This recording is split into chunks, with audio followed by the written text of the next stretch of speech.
Today we are talking about eating and strongman. Unfortunately, I will not be eating in front of you because that's weird. But what we will talk about is some general advice. I have gone literally from 190 pounds competing in physique to 320 pounds competing in pro strongman. I did that in the span of about 2.5 years, 2 years. So there's a few things that I've taken away from the process. Now, first things first, I think we should dispel a couple of myths. First thing is, you do not have to eat 10,000 calories. Nobody does that. Nobody wants to do that, and you don't have to.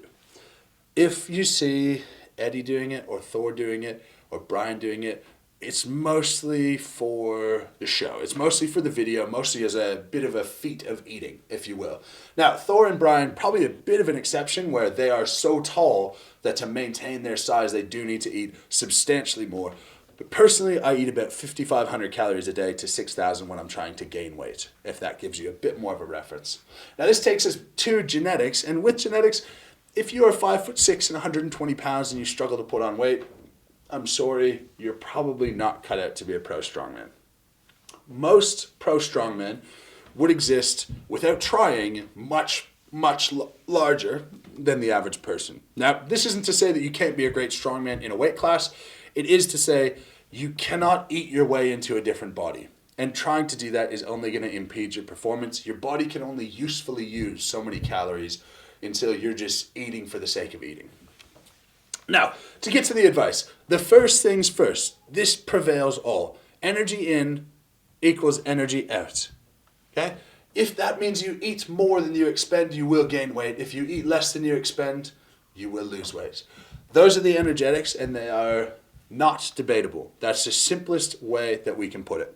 Now, the macronutrients do matter a little bit. When it comes to protein, having a gram per pound of body weight is a great starting spot to be able to maintain the muscle mass. Now, the thing is, you don't want to go crazy with your protein intake. Reason being, if you have a total number of calories and you're distributing X amount to protein, and that's too high, you're taking away from your carbohydrates or your fats. Remember, as strongmen, we're primarily not breaking down our muscle tissue. We're primarily training our nervous systems, and we might have a systemic muscle growth from that. That doesn't require the same amounts of protein as if our objective is to break down muscle. When it comes to carbohydrates, they are the second priority because that is mostly the energy source that we're using outside of phosphocreatine to be able to perform our movements. So my next piece of advice, definitely eat creatine or consume in a drink. Up to you. But that's your energy for the first 5 seconds of any movement. So it is, to me, a 100% mandatory. Next, if you're in the camp where you're trying to gain weight and eat into a weight class, as many people are, there's 3 things that you have to prioritize. You have to prioritize the logistics, the palatability, and the density. All of this is under the understanding that consistency trumps anything else.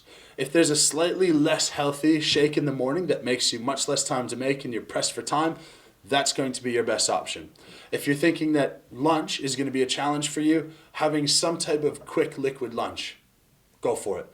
If dinner is a time where you can eat half your calories, fine. Focus on total daily intake and focus less on the timing of your meals and timing of your nutrients. Again, for the most part, we're not focused on bodybuilding principles. This is one of those cases where getting it 95% right is all you need to do. For the most part, if you're focusing on the last 5%, you're going to be missing a piece of the bigger chunk. I hope that gives you something to take away. Would love to see your feedback in the comments. What are your tips for, say, eating into a weight class? And what are your tips for losing weight in a healthy way? Let me know. Leave a moose dropping. Become a member if you can. If not, subscribe to the channel, and we'll see you next time.